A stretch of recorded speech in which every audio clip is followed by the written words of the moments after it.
Man, what's poppin' YouTube? It's your boy Dre Noel, man. I'm back with another video. Kind of layered up right now. It's cold, bro. Dallas is cold, bro. It don't make no sense. I done call everybody else. They kind of said it's hot today and it's like freezing out here. But I got a comment. My last video told me to make a video. Kind of, I guess, how I got my CDL. So my process, kind of like anybody else process, but I didn't go through a company, you feel me? I actually paid out of pocket. I went to college, community college, kind of close to my house or whatever.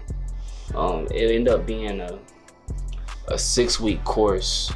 So I originally started my course November 17th, I believe, and finished January 14th, which obviously is more than 6 hours, but we had to factor in that Thanksgiving break and 2 weeks of Christmas break. I also had to, before I even started class, I had to enroll mad early because, man, I don't know if it's like that for every school or whatever, but my school in particular, like, they had a whole wait list. So I had to wait like 2 months for that. So in that time, you know, you got to go ahead and get your DLT test, your physical, drug test. It's advised to get your permit before you start school, just so you already have it, so you don't gotta worry about it. But as far as like after starting school, man, first week was, you know, just classwork. Really the first 2 weeks was really just classwork. They were also half days though. So it wasn't like you was in class literally from the morning to the evening. You was in class from like, I think class started at like 7, so class was from 7 to 12, I believe. Somewhere around there, 7 to 11, 7 to 12. Got out of class for the first 2 weeks, and I mean, that part was boring, obviously, because you're just watching mad videos over and over again. These like, them super old 70s videos, like they made these videos when like they first made cameras type. After that, man, we went to backing, went outside, learned straight backing, offset, parallel. And we really focused on that for like 2 or 3 weeks. Obviously, like some of the kids in my class, they would take us around a range. They got like a circle track around where we do the back end, kind of like a NASCAR type thing. They got that around the track, so they would take you out there. If you trying to do your testing manual, they'll teach you how to shift gears. Cause me, I never shifted gears before. Like I never used no clutch. Double clutching was a whole new, I mean, clutching in general, but double clutching, it was like, bro, what is that? So, I mean, that's something you gotta do in the first couple days too, but you kind of get the hang of it. It's all about rhythm, man. You gotta just find your rhythm, find your pace, because other than that, you'll kind of be messing up trying to keep up or trying to show out. As far as like the straight backing is simple, man. You're gonna learn that in like a day or two. It really don't take 3 weeks like how we did it to do that. But I mean, by the time we ended that, man, we was professional backers. Like we backing into anything. Offset, simple. Parallel, simple. And I feel like personally for me, the hardest thing was actually pre-trip. Just cause I wasn't no like mechanic type person before school, like I really had to tell myself I need to focus on learning these parts, what they look like, and everything you gotta say. Cause if it's metal, you always gotta say it's properly mounted and secure, not cracked, bent, or broken. Anything like rubber, hoses, your tires, all that stuff, properly mounted and secure. No abrasions, bulges, or cuts. Remember those two things you gotta say after everything, literally. And besides that, you also have to know like the 3/4 play and inch play in this. You can't have no more than an inch play in that. So that was like the part that was kind of hard for me. The driving and stuff, it was cool. That was really simple. I'll pick that up like this. But like I said, I didn't really just get that pre-trip down. And then there was so many of us in class. We had 12 people, I believe, in my class. So the instructor kind of went over the whole truck with us doing the pre-trip.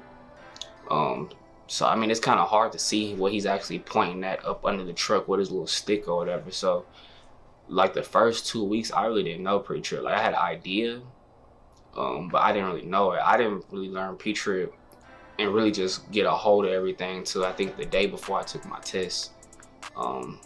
that's when I really knew I had to focus in on it. I went home, watched the YouTube video, wrote everything out, made a little audio file of myself saying the whole pre-trip in the exact order that you have to do it in. So I just put that in my AirPods overnight, and also in the morning when I was on the way to take my test, just so I could listen to it and just, feel me, just get it down like that, because that's kind of how I learned. You taking your test, I don't know if they do it like this in every state, but they give you 4 cards.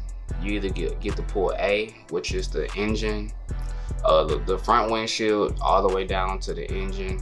It's basically the front of the truck. You pull B, which is from the front windshield to the back of the actual truck. You could pull C, which is just the whole trailer, or you could pull D, which is the whole truck. You gotta hope you do not pull D, because you gotta do the whole truck, and that'll take forever. You only got 2 hours to do your test. So I ended up, in my case, I was going for A because I studied the engine the most, but I ended up pulling C, which is the easiest part because it's the least amount of stuff to actually check and tell them what it is. But with each test, you also gotta show them that you know how to do coupling and uncoupling, which is just detaching the air hose, the air lines, and showing them the kingpin, making sure all that stuff is all properly mounted, secure, not cracked, bent, or broken. You feel me? See, I just know it by heart now, but offset, your straight back test first, then your offset, then your parallel.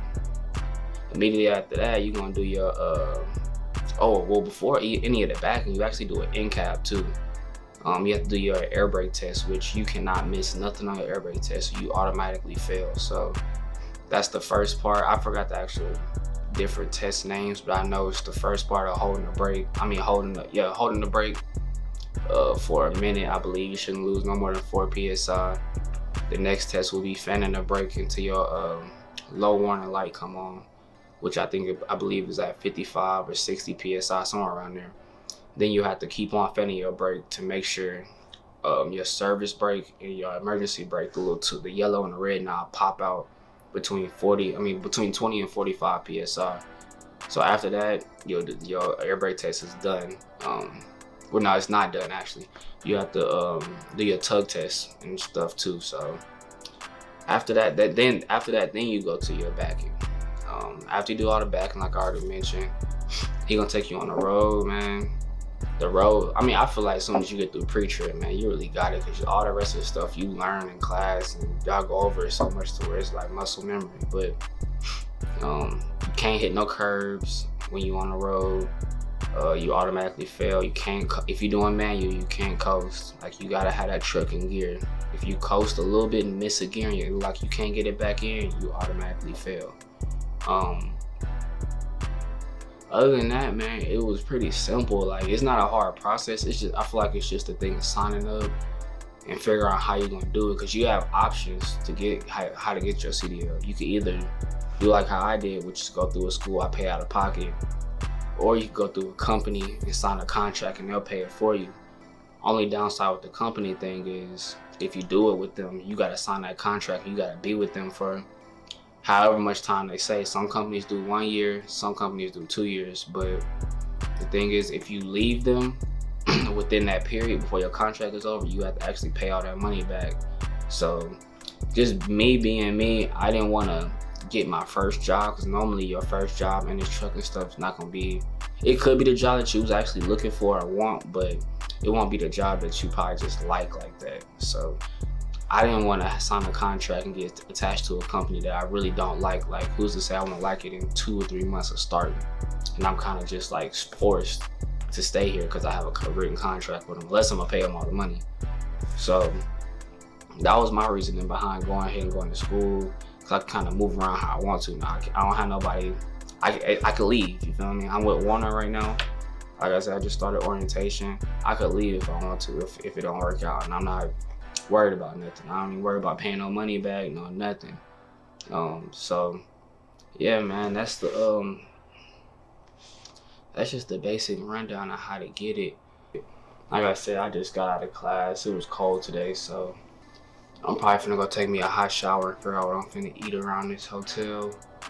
I kind of want to treat myself, so I might go get something good.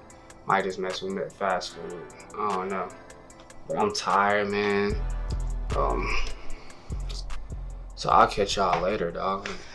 Peace.